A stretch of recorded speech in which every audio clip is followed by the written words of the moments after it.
ये है southern India and believe me, ये रीजन जियोग्राफिकली दुनिया के one of the most diverse regions में से एक है। करंटली साउदर्न इंडिया में भारत की 20% पॉपुलेशन रहती है, लेकिन वो भारत की इकोनॉमी में 30% का मैसिव कंट्रीब्यूशन करता है।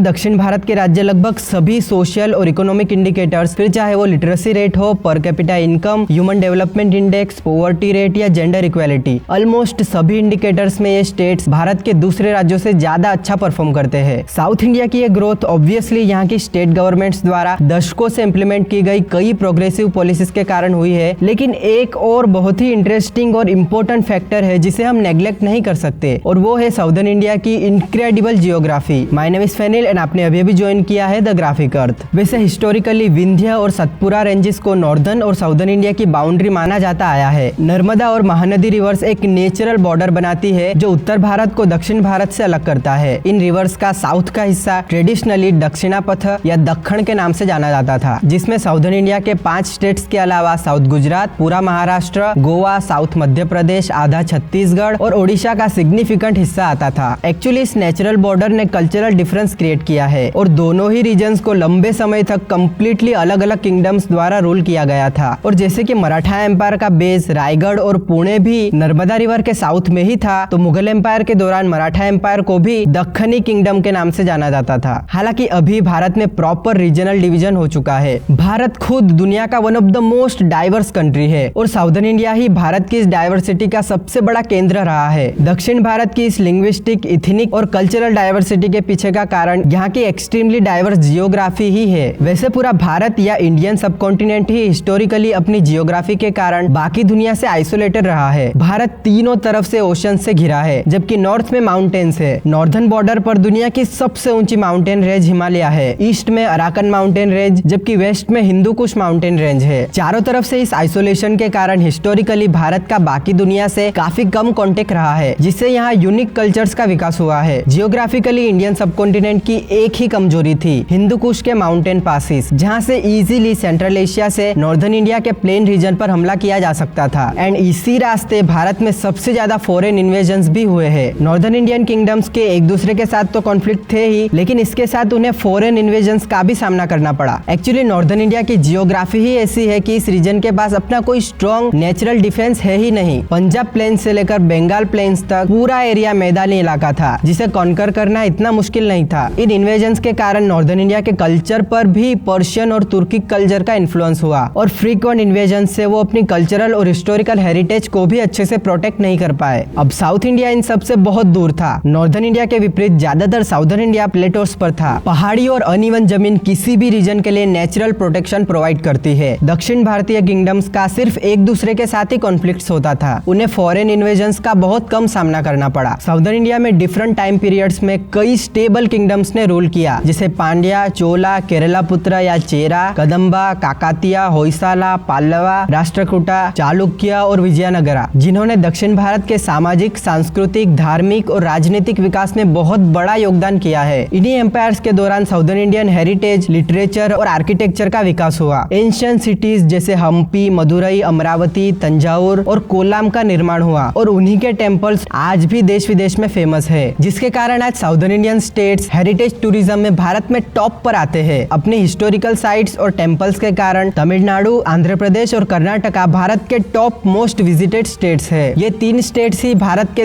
33% डोमेस्टिक टूरिस्ट रिसीव करते हैं। साउथ इंडियन किंगडम्स हिस्टोरिकली काफी रिच भी थे। तीनों तरफ से समुद्र से घिरे होने के कारण साउदर्न इंडियन एम्पायर्स ने बहुत महत्वपूर्ण ट्रेड लिंक्स बनाए थे। दक्षिण भारत की one of the main dynasty Chola kingdom Bharat का इकलौता साम्राज्य था जिसने इंडियन सबकॉन्टिनेंट के बाहर साउथ ईस्ट एशिया तक अपनी टेरिटरी और इन्फ्लुएंस बढ़ाया था। चोला एम्पायर का इंडोनेशिया के श्री विजया किंगडम और चाइना की तांग डायनेस्टी के साथ स्ट्रॉन्ग मैरीटाइम ट्रेड रिलेशन था। चोला एम्पायर का इन्फ्लुएंस हम साउथ ईस्ट एशियन कंट्रीज के कल्चर और रिलीजन में आज भी देख सकते हैं। चोला एम्पायर के टाइम से ही मलय पेनिनसुला में तमिल कम्युनिटी रह रही है, और बाद में ब्रिटिश रूल के दौरान हुए तमिल माइग्रेशन के बाद आज मलेशिया की more than 6% population ethnic Tamil है, जबकि सिंगापुर में तो Tamil one of the official language भी है। एक और इम्पोर्टेंट तमिल डायनेस्टी थी चेरा किंगडम, जिन्होंने प्रेजेंट डे केरला पर रूल किया था। ये रीजन 3rd मिलेनियम BCE से अरब, सुमेरियंस, फियोनिशियंस, ग्रीक्स और इजिप्शियंस के साथ स्पेसिफिकली स्पाइसेस और कॉटन फैब्रिक्स की ट्रेड करता आया है। मुजिरिस और टेनदिस मालाबार कोस्ट पर चेरा किंगडम के ही नहीं बल्कि पूरे रीजन के मोस्ट इम्पोर्टेंट पोर्ट्स थे। इस स्ट्रॉन्ग ट्रेड रिलेशंस के कारण अरेबियन पेनिनसुला से अब्राहमिक फेथ केरला में इंट्रोड्यूस हुआ। चेरा किंगडम के टाइम इजरायली जूस, अरब मुस्लिम्स और सीरियन क्रिश्चियंस की स्मॉल कॉलोनीज यहाँ के हार्बर टाउन्स में बसने लगी। भारत की पहली मस्जिद और पहला चर्च भी केरला में ही एस्टेब्लिश हुआ। ये रीजन तब से ही रिलीजियसली काफी डाइवर्स है। आज केरला में हिंदू, मुस्लिम और क्रिश्चियंस तीनों ही रिलीजन के लोग सिग्निफिकेंट अमाउंट में रहते हैं। केरला का अरब वर्ल्ड के साथ आज भी स्ट्रॉन्ग कनेक्शन है। करंटली करीबन 30 लाख से ज्यादा मलयालीज गल्फ कंट्रीज में वर्क कर रहे हैं, जो कि केरला की करीबन 9% पॉपुलेशन है। मलयालीज गल्फ कंट्रीज में लेबर से लेकर बिजनेसमैन तक सभी प्रोफेशंस में है। और जैसे कि गल्फ कंट्रीज में सिटीजनशिप्स मिलना बहुत मुश्किल है, तो ज्यादातर मलयालीज वहाँ के परमानेंट सिटीजन्स नहीं है। वो समय समय पर भारत आते जाते रहते हैं। इसीलिए काफी स्मॉल स्टेट होने के बावजूद केरला में फिलहाल 4 ऑपरेशनल इंटरनेशनल एयरपोर्ट्स है। ये मलयाली डायस्पोरा के कारण केरला महाराष्ट्र के बाद दूसरा सबसे ज्यादा फॉरेन रेमिटेंस रिसीव करने वाला स्टेट है। इनफैक्ट कोविड पेंडेमिक से पहले तक केरला भारत का सबसे ज्यादा फॉरेन रेमिटेंस रिसीविंग स्टेट था। ये रेमिटेंस केरला की इकोनॉमी में सिग्निफिकेंट कंट्रीब्यूशन करता है। दक्षिण भारत कम foreign invasion, strong trade network और कमर्शियल एक्टिविटी के कारण हिस्टोरिकली काफी प्रोस्पेरियस रहा है। हालांकि ऐसा भी नहीं है कि साउदर्न इंडिया में कभी फॉरेन इन्वेजन हुआ ही नहीं। एक्चुअली 12th सेंचुरी में पूरे नॉर्दर्न प्लेन्स में दिल्ली सल्तनत का कंट्रोल हो जाने के बाद तुरंत ही उनकी नजर साउदर्न इंडिया में पड़ गई थी। बट जैसे कि साउदर्न इंडिया डेक्कन प्लेटो पर है और यहाँ इन्वेजन करना नॉर्दर्न इंडिया के मैदानी इलाकों में इन्वेजन करने के मुकाबले बहुत मुश्किल था। फिर भी 13th सेंचुरी में ही दिल्ली सल्तनत और साउदर्न इंडियन किंगडम्स के बीच कॉन्फ्लिक्ट शुरू हो गया था। खिलजी डायनेस्टी के अंडर दिल्ली सल्तनत ने नर्मदा रिवर क्रॉस करके यादवा, काकातिया, पांड्या और होयसाला किंगडम्स को हराकर दिल्ली सल्तनत की रीच मदुरई तक पहुंचा दी। ये दिल्ली सल्तनत का सबसे बड़ा एक्सपेंशन था और यहीं से दिल्ली सल्तनत की सबसे बड़ी प्रॉब्लम भी शुरू होती है, क्योंकि हम कई बार भारत की ह्यूज साइज को अंडर एस्टिमेट कर लेते हैं। दिल्ली से मदुरई का डिस्टेंस 2000 किलोमीटर से भी ज्यादा है, जो कि इस्तांबुल से पेरिस के डिस्टेंस जितना है। अब इतने वास्ट और डाइवर्स रीजन को रूल और मेंटेन करना किसी भी अकेले किंगडम के लिए बहुत मुश्किल था। सल्तनत ने इतना बड़ा एरिया कॉन्कोर तो किया, लेकिन एक्सटर्नल और इंटरनल रेजिस्टेंस के कारण वो इसे ज्यादा टाइम तक मेंटेन नहीं कर पाए। फाइनली दिल्ली सल्तनत का डिवोल्यूशन हुआ। बहमानी और बंगाल सल्तनत दिल्ली सल्तनत से अलग हुए। उस समय इस्लामिक एम्पायर्स के दक्षिण भारत में फर्दर एक्सपेंशन को रोकने के लिए ज्यादातर दक्षिण भारत विजयनगरा एम्पायर के अंडर आ गया। बहमानी सल्तनत ने 2 सेंचुरी तक डेक्कन रीजन पर रूल किया और तभी से यहाँ इस्लामिक और पर्शियन इन्फ्लुएंस होना शुरू हुआ। नॉर्दर्न इंडिया से उर्दू स्पीकिंग मुस्लिम लोगों के डेक्कन रीजन में बसने की शुरुआत हुई, जिससे आज भी डेक्कन स्टेट्स तेलंगाना, महाराष्ट्र और कर्नाटका में सिग्निफिकेंट उर्दू स्पीकिंग कम्युनिटी रहती है। 5th सेंचुरी की शुरुआत में बहमानी सल्तनत का इंटरनल कॉन्फ्लिक्ट्स के कारण फर्दर डिवीजन हुआ और 5 डेक्कन सल्तनत अहमदनगर, बीदार, बेरार, बीजापुर और गोलकोंडा एस्टेब्लिश हुई। इन सल्तनत्स के टाइम यहाँ Deccan Urdu literature, art, architecture और म्यूजिक डेवलप हुआ। यहाँ की उर्दू में दक्खन रीजन की नेटिव लैंग्वेजेस मराठी, कन्नड़ा और तेलुगु का बहुत इन्फ्लुएंस हुआ और ये दक्खनी लैंग्वेज नॉर्दर्न इंडिया की उर्दू से काफी अलग हो गई। 15th सेंचुरी में नॉर्दर्न इंडिया में दिल्ली सल्तनत को हराकर मुगल एम्पायर एस्टेब्लिश हुआ, जबकि साउदर्न इंडिया में डेक्कन सल्तनत के अलायंस ने विजयनगरा एम्पायर को काफी वीक कर दिया। फाइनली 16th सेंचुरी में विजयनगरा एम्पायर कोलैप्स हुआ और नायक किंगडम्स एस्टेब्लिश हुई। इसके बाद डेक्कनी सल्तनत के आपस में और नॉर्थ में ग्रो हो रहे मुगल एम्पायर के साथ कॉन्फ्लिक्ट्स बढ़ने लगा। 16th सेंचुरी के एंड तक मोस्ट ऑफ डेक्कन सल्तनत मुगल एम्पायर के अंडर आ गई। इसी समय वेस्टर्न डेक्कन रीजन में मराठी स्पीकिंग वॉरियर्स ने हिंदवी स्वराज स्थापने के गोल से बीजापुर सल्तनत के खिलाफ रिवोल्ट किया और यहीं से मराठा एम्पायर के ग्रोथ की शुरुआत हुई। मराठा एम्पायर ने मुगल एम्पायर को सबसे ज्यादा चैलेंज किया। मिड 17th सेंचुरी में मराठा एम्पायर ने मुगल एम्पायर को हराकर most of northern India conquer किया एंड फिर इसके बाद ब्रिटिश ऑक्यूपेशन शुरू हुआ। वैसे विजयनगरा और नायक डायनेस्टीज के फॉल के बाद से ही साउदर्न इंडिया को मुस्लिम रूलर्स ने रूल किया है, from Nizam of Hyderabad to Nawab of Karnataka to Mysore kingdom. तो उत्तर भारत की तरह ही दक्षिण भारत में भी फॉरेन इन्वेजन तो हुआ और यहाँ भी इस्लामिक एम्पायर्स ने रूल किया। कई इन्वेजन में दक्षिण भारत के एंशिएंट आर्किटेक्चर को नुकसान हुआ। हालांकि ओवरऑल देखे तो नॉर्दर्न इंडिया में इस डिस्ट्रक्शन की इंटेंसिटी बहुत ज्यादा थी। पहले तो नॉर्दर्न इंडियन एम्पायर्स ने बहुत लंबे समय तक इन्वेडर्स को इंटीरियर भारत में प्रवेश करने से रोक के रखा था, लेकिन जब ये नॉर्दर्न इंडियन किंगडम्स का फॉल हुआ तो वो कभी रिवाइव नहीं हो पाई। दिल्ली सल्तनत और मुगल एम्पायर दोनों का नॉर्दर्न प्लेन्स पर पूरा कंट्रोल रहा। इस्लामिक एम्पायर्स के इतने स्ट्रॉन्ग कंट्रोल के कारण यहाँ के कल्चर, टेम्पल्स और हिस्टोरिकल साइट साइट्स को नुकसान हुआ, लेकिन इसी के साथ यहाँ मुगल आर्किटेक्चर का भी निर्माण हुआ, जिनमें से कई प्लेसेस आज भारत के one of the most visited places में से एक है। साउदर्न इंडिया में ऐसा नहीं था। यहाँ इन्वेडर्स को नेटिव किंगडम्स द्वारा बहुत ज्यादा रेजिस्टेंस का सामना करना पड़ा। डिफरेंट किंगडम्स के बीच बहुत ज्यादा पावर स्ट्रगल हुआ, जिससे इस्लामिक रूलर्स होने के बावजूद वो यहाँ इस्लामिक कल्चर का इन्फ्लुएंस ज्यादा बढ़ा नहीं पाए। एक्चुअली नॉर्दर्न इंडिया और साउदर्न इंडिया में इस्लाम का आगमन ही अलग अलग तरीके से हुआ था। दक्षिण भारत में इस्लाम का इंट्रोडक्शन मेनली पीसफुली हुआ, केरला के मिडिल ईस्ट से ट्रेड रिलेशंस के दौरान, जबकि नॉर्दर्न इंडिया में इस्लाम का इंट्रोडक्शन मेनली इन्वेजन से हुआ। इसीलिए हमें आज भी नॉर्दर्न इंडिया और साउदर्न इंडिया के रिलीजियस टॉलरेंस में डिफरेंस देखने को मिलता है। दक्षिण भारत में डिफरेंट रिलीजियस कम्युनिटीज ज्यादातर पीसफुली कोएग्जिस्ट करती है, जबकि नॉर्दर्न इंडिया में हमें रिलीजियस कॉन्फ्लिक्ट्स ज्यादा देखने को मिलते हैं। वैसे क्या आपने एक बात नोटिस की, दक्षिण भारत की मोस्ट ऑफ हिस्ट्री में केरला ऑलवेज एक सेपरेट किंगडम के रूप में रहा है। फ्रॉम केरला पुत्र यानी चेरा किंगडम, आई एंड एडिमाड़ा kingdom to Zamorins of Kozhikode to Travancore and Cochin kingdom. Kerala के इस आइसोलेटेड हिस्ट्री के पीछे यहाँ की जियोग्राफी ही रिस्पॉन्सिबल है। केरला एक साइड से अरेबियन सी और दूसरे साइड से वेस्टर्न घाट से घिरा है। किसी भी आर्मी के लिए वेस्टर्न घाट क्रॉस करके केरला को इन्वेड करना बहुत मुश्किल था। हिस्टोरिकली वेस्टर्न घाट्स को अवॉइड कर केरला के प्लेन रीजन में एंटर होने के लिए बस 3 ही रास्ते थे। नॉर्थ एंड साउथ में मैंगलोर एंड कन्याकुमारी के पास के कोस्ट लाइन और माउंटेन्स के बीच के नैरो पैसेजेस, और एक था वेस्टर्न घाट माउंटेन्स में नीलगिरी और अन्नामलाई रेंज के बीच का नेचुरल पास पलक्कड़ गैप। ये 24 to 30 किलोमीटर वाइड गैप इकलौता नेचुरल रूट है जो केरला को तमिलनाडु से जोड़ता है, और माना जाता है कि इसी गैप के रास्ते ह्यूमन सिविलाइजेशन तमिलनाडु से केरला में एंटर हुई होगी। हिस्टोरिकली मालाबार कोस्ट और तमिलनाडु के बीच ट्रेड इसी रूट से होती थी। केरला की किंगडम्स इस इकलौते गैप को कंट्रोल करके किसी भी इन्वेजन को रोक सकते थे।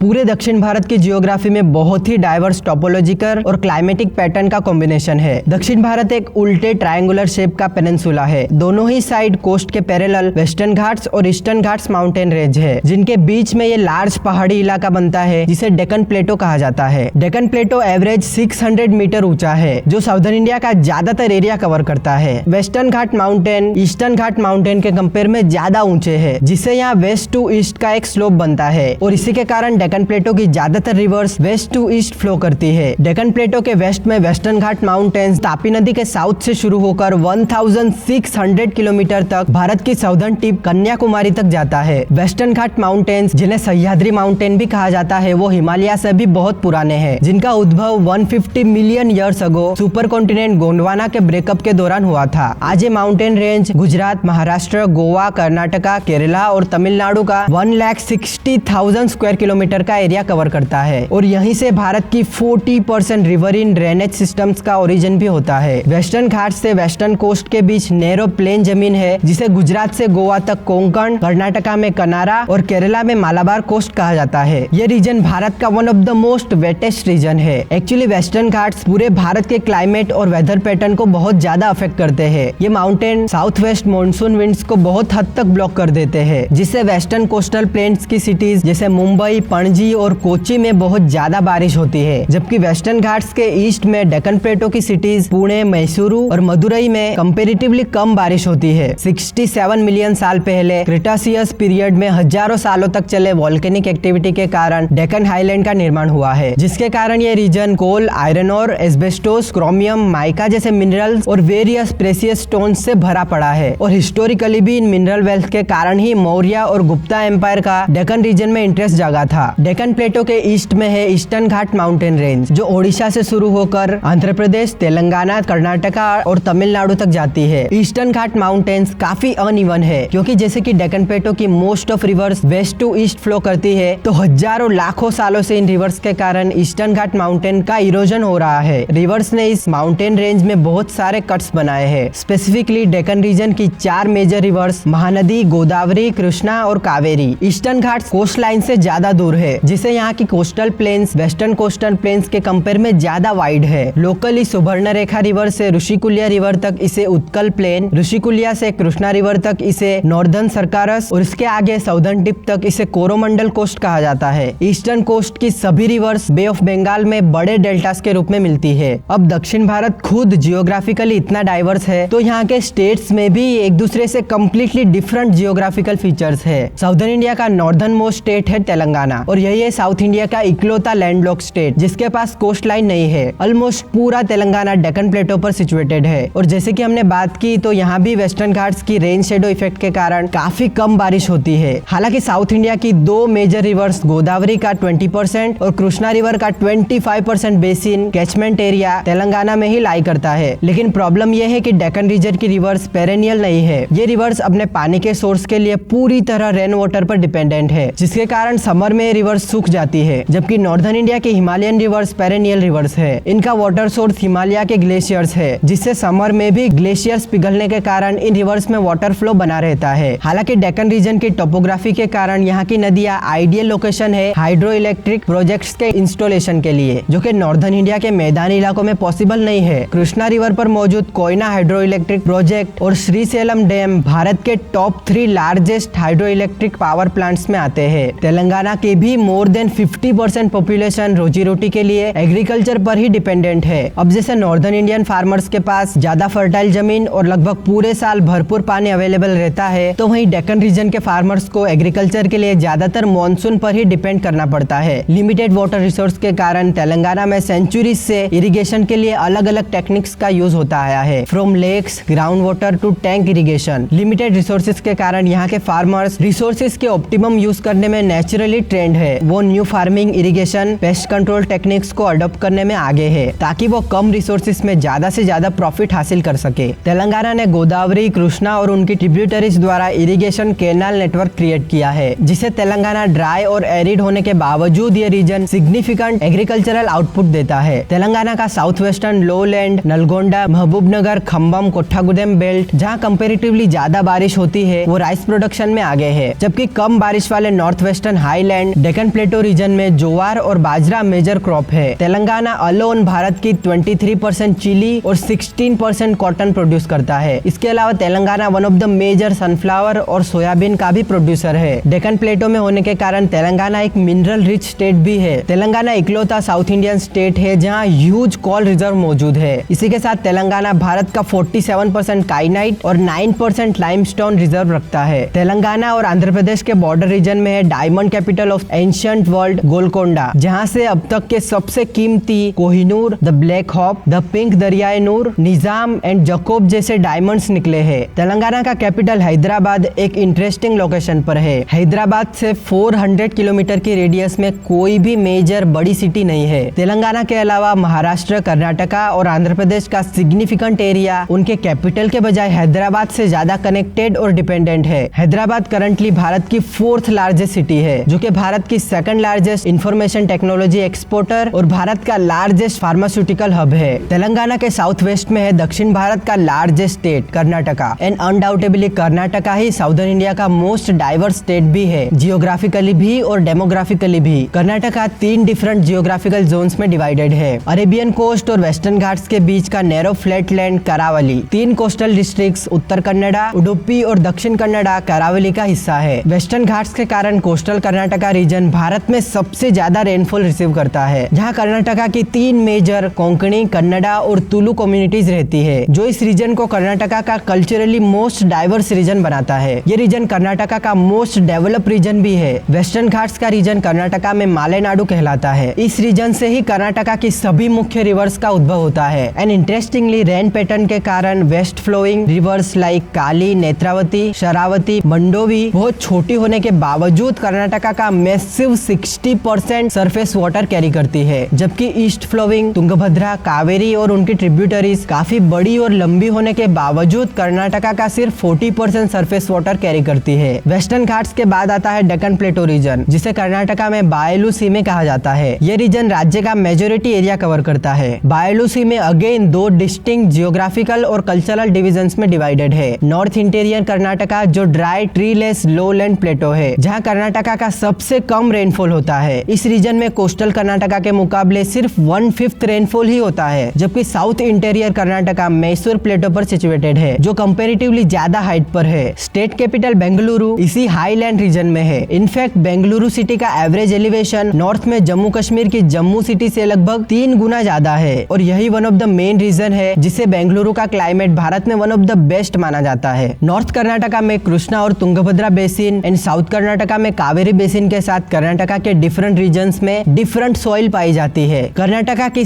62% जमीन खेती योग्य है, जो कि किसी भी स्टेट के मुकाबले सबसे ज्यादा है। नॉर्थ कर्नाटका के ब्लैक सोइल और कम रेनफॉल वाले रीजन में कॉटन, ज्वार और बाजरा की खेती की जाती है। साउथ कर्नाटका के रेड सोइल वाले रीजन में रागी और पीनट की खेती की जाती है। वेस्टर्न घाट्स के ट्रैक्स में लेटेराइट सोइल पाई जाती है और यहाँ commercial crops T, coffee, paper और स्पाइसेस की खेती की जाती है। कर्नाटका में भारत का 59% कॉफी और 47% रागी का प्रोडक्शन होता है। भारत की फ्लोरिकल्चर इंडस्ट्री भी पूरी तरह कर्नाटका में ही बेस्ड है। कर्नाटका ही भारत के 75% फ्लावर्स का प्रोडक्शन करता है। कर्नाटका भारत में सबसे ज्यादा सिल्क भी प्रोड्यूस करता है। स्टेट अलोन भारत का 45% मुलबेरी सिल्क प्रोड्यूस करता है और कर्नाटका की गोल्ड माइंस भारत का 80% गोल्ड प्रोड्यूस करती है। कर्नाटका का कैपिटल बेंगलुरु साउथर्न इंडिया के काइंड ऑफ सेंटर में है। बेंगलुरु से सभी साउथ इंडियन अर्बन सेंटर्स सबसे नजदीक है। इसी लोकेशन बेनिफिट और पहले से एस्टैब्लिश्ड परफेक्ट एजुकेशनल इंफ्रास्ट्रक्चर के चलते इंडियन गवर्नमेंट ने बेंगलुरु को आईटी कैपिटल के रूप में डेवलप किया है। करंटली बेंगलुरु दुनिया का one of the largest IT cluster है, जो भारत के टोटल सॉफ्टवेयर एक्सपोर्ट में करीबन 34% का हिस्सा रखता है। कर्नाटका के ईस्ट में है दक्षिण भारत का largest agricultural state Andhra Pradesh. 974 kilometre के साथ आंध्र प्रदेश के पास गुजरात के बाद सेकंड लॉन्गेस्ट कोस्ट लाइन है, जो कि स्टेट की सबसे बड़ी स्ट्रेंथ भी है। आंध्र प्रदेश कल्चरली और पॉलिटिकली 3 जोन्स में डिवाइडेड है। 6 डिस्ट्रिक्ट्स वाला उत्तर आंध्रा, स्टेट की लार्जेस्ट सिटी विशाखापट्टनम इसी रीजन में है। इसी के साथ 12 डिस्ट्रिक्ट्स वाला कोस्ट आंध्रा। हम कह सकते हैं कि ये रीजन आंध्र प्रदेश का मोस्ट डेवलप रीजन है। एंड लास्ट 8 डिस्ट्रिक्ट्स वाला रायलसीमा रीजन। जियोग्राफिकली भी स्टेट 3 रीजन्स में डिवाइडेड है। वेस्ट में कर्नूल, अनंतपुर और श्री सत्यसाई डिस्ट्रिक्ट्स पूरी तरह डेक्कन प्लेटो रीजन में आते हैं। ये हाईलैंड रीजन भी रेन शेडो पैटर्न में होने के कारण भारत का one of the lowest rainfall receiving region है। आंध्र प्रदेश से ईस्टर्न घाट्स माउंटेन रेंज भी पास होती है। 40% के साथ ईस्टर्न घाट्स का सबसे ज्यादा हिस्सा आंध्र प्रदेश में आता है। महानदी और गोदावरी रिवर्स के बीच का ईस्टर्न घाट्स का दंडकारण्य रीजन ही कंटिन्यूअस माउंटेन रेंज के रूप में है। इसके बाद ईस्टर्न घाट्स काफी अनइवन बिखरा हुआ है। डेक्कन प्लेटो से आती रिवर्स के इरोजन से रेंज कई सेक्शंस में डिवाइड हो गई है। ईस्टर्न घाट्स को पार करते हुए ये नदियां बे ऑफ बंगाल में डेल्टास के रूप में मिलती है, जिसके कारण बनता है भारत का one of the most fertile reason eastern coastal plain. South India की 2 मेजर रिवर्स कृष्णा और गोदावरी लेस देन 150 किलोमीटर के डिस्टेंस पर आंध्र प्रदेश में डेल्टा बनाती है। ये ट्विन डेल्टास एक सिंगल यूनिट की तरह वर्क करते हैं, जिन पर आंध्र प्रदेश के करीबन 1 करोड़ लोग डिपेंडेंट है। साउथ आंध्रा में एक और इम्पोर्टेंट रिवर है पेन्नार, जो मोस्टली रायलसीमा से बहती है। आंध्र प्रदेश ने गोदावरी, कृष्णा, पेन्नार और कावेरी तक कैनाल्स का इंटरकनेक्टेड नेटवर्क बनाया है, जिससे इन रिवर्स का पानी एक दूसरे में ट्रांसफर किया जा सकता है। इसके अलावा कोस्टल आंध्रा में काफी अच्छी बारिश भी होती है, जो कि स्टेट के मेजर क्रॉप राइस के प्रोडक्शन के लिए परफेक्ट है। आंध्र प्रदेश 4th largest rice producing state है, जो भारत के टोटल राइस प्रोडक्शन में 12% का हिस्सा रखता है। Semi arid dry region Rayalaseema में ज्वार, बाजरा और रागी की खेती होती है। एक्चुअली 1/3 से ज्यादा आंध्र प्रदेश की इकोनॉमी एग्रीकल्चर पर ही डिपेंडेंट है, स्पेसिफिकली फिशिंग इंडस्ट्री, जो कि स्टेट की इकोनॉमी में 8% से ज्यादा का कंट्रीब्यूशन रखती है। स्टेट की जियोग्राफिकल लोकेशन फिशिंग इंडस्ट्री के ग्रोथ के लिए परफेक्ट है। लंबी कोस्ट लाइन से मरीन फिशिंग और लेक्स, रिवर्स एंड डेल्टा से इंडलैंड फिशिंग। आंध्र प्रदेश अलोन भारत की 10% फिश और 70% श्रिम्प्स का प्रोडक्शन करता है। विशाखापट्टनम, काकीनाडा, मछलीपट्टनम और निजामपट्टनम भारत के मेजर फिशिंग हार्बर्स है। 2003 में कृष्णा गोदावरी डेल्टा बेसिन में भारत का largest natural gas reserve discover हुआ है। इस रिजर्व के कारण 2030 तक आंध्र प्रदेश भारत की 15% नेचुरल गैस की डिमांड पूरी करेगा। आंध्र प्रदेश के साउथ में तिरुपति डिस्ट्रिक्ट में है भारत की 2nd largest brackish water lagoon Pulicat lake. इसी लेक के आइलैंड श्रीहरिकोटा पर है इसरो का लॉन्च सेंटर, जहां से इसरो अपने सैटेलाइट और स्पेस मिशन लॉन्च करता है। अपनी परफेक्ट आइसोलेटेड लोकेशन, इक्वेटर से नजदीकी और हाई रॉक बेस के कारण श्रीहरिकोटा का Satish Dhawan space centre USA के कैनेडी स्पेस सेंटर के बाद दुनिया का 2nd best satellite launching centre है। आंध्र प्रदेश के साउथ में है दक्षिण भारत का most populous as well as largest economy Tamil Nadu. ये रीजन इंडियन पेनिनसुला का one of the longest continuous habitation रहा है ह्यूमन स्पीसीज के लिए। आज भी गंगा बेसिन के बाद तमिलनाडु और केरला में भारत की सबसे ज्यादा पॉपुलेशन डेंसिटी है। तमिलनाडु की इस हाई पॉपुलेशन डेंसिटी के पीछे का कारण है यहाँ की फैसिनेटेड जियोग्राफी और हिस्ट्री। तमिलनाडु में ईस्टर्न घाट माउंटेन वेस्टर्न घाट से मिलते हैं। स्टेट जियोग्राफिकली 2 रीजन्स में डिवाइडेड है। करंट तमिलनाडु राज्य की बाउंड्री ज्यादातर नेचुरल हिल्स और माउंटेन से बनी है। वेस्ट में केरला की बॉर्डर पर वेस्टर्न घाट्स है, जिसे south central Tamil Nadu rain shadow reason में आने के कारण यहाँ बारिश कम होती है। नॉर्थ वेस्ट में कर्नाटका के बॉर्डर पर ईस्टर्न घाट माउंटेन्स है, जबकि आंध्र प्रदेश वाली बॉर्डर ज्यादातर प्लेन रीजन में आती है। वेस्ट और नॉर्थ की हिल्स के बाद आते हैं रिवर और कोस्टल प्लेन्स। घाट माउंटेन से निकलकर कावेरी, पोनियार, पालार, वेगेई और तमिलभरनी तमिलनाडु की फर्टाइल प्लेन्स बनाती है। ये कह सकते हैं कि तमिलनाडु में साउथ इंडिया की सबसे ज्यादा प्लेन जमीन है। तिरुचिरापल्ली के बाद कावेरी रिवर ब्रांचेस में डिवाइड होकर बे ऑफ बंगाल में डेल्टा बनाती है। ये डेल्टा भारत का one of the major rice producing region है। तमिलनाडु के इस लार्ज फर्टाइल रिवर प्लेन्स के कारण यहाँ एग्रीकल्चर की लंबी और रिच हिस्ट्री रही है। ऊपर से हिस्टोरिकली स्ट्रॉन्ग तमिलकम, पांड्या, चोला और चेरा किंगडम्स के कल्चरल सिग्निफिकेंस के कारण ये रीजन हमेशा से ही बाकी दुनिया के लिए अटेंशन का केंद्र रहा है। Tamil Nadu historically one of the perfect region था किसी भी सिविलाइजेशन के विकसने के लिए, जिससे यहाँ पॉपुलेशन डेंसिटी पहले से ही बहुत ज्यादा है। डाइवर्स क्लाइमेट और सॉइल टाइप से तमिलनाडु राइस के साथ साथ शुगर केन, कॉटन, मिलेट्स और स्पाइसेस का भी one of the major producer है। तमिलनाडु भारत का one of the most industrialised state है। करंटली तमिलनाडु में भारत की सबसे ज्यादा नंबर ऑफ फैक्ट्रीज है, जिनमें करीबन 22 लाख से ज्यादा वर्कर्स काम करते हैं। मैन्युफैक्चरिंग इंडस्ट्री तमिलनाडु की इकोनॉमी में 20% का हिस्सा रखती है। कैपिटल चेन्नई अकेला भारत का 30% से ज्यादा ऑटोमोबाइल्स प्रोड्यूस करता है। Coimbatore pump city of Asia के नाम से जाना जाता है, जो भारत के 40% पंप एंड मोटर का प्रोडक्शन करता है। वेल्लोर की लेदर इंडस्ट्री भारत का 37% लेदर प्रोडक्ट्स एक्सपोर्ट करती है। तिरुचिरापल्ली हैवी मशीन्स के प्रोडक्शन में आगे है, जबकि Karur, Tiruppur, Salem, arrowed and Dindigul belt textile hub है, जिसे तमिलनाडु भारत के 30% टेक्सटाइल एक्सपोर्ट में कंट्रीब्यूट करता है। तमिलनाडु के हर एक रीजन में इंडस्ट्रियल डेवलपमेंट का one of the biggest region है तमिलनाडु की कोस्ट लाइन। स्टेट के पास भारत की 3rd लॉन्गेस्ट कोस्ट लाइन है। भारत के टॉप 10 मेजर पोर्ट्स में से 2 चेन्नई और तुतीकोरिन तमिलनाडु में ही है। पोर्ट एक्सेस किसी भी रीजन में इंडस्ट्रियल डेवलपमेंट के लिए सबसे इम्पोर्टेंट फैक्टर है, और सिर्फ तमिलनाडु ही नहीं, भारत के सभी कोस्टल स्टेट्स को अपनी कोस्ट लाइन का बहुत बड़ा एडवांटेज है।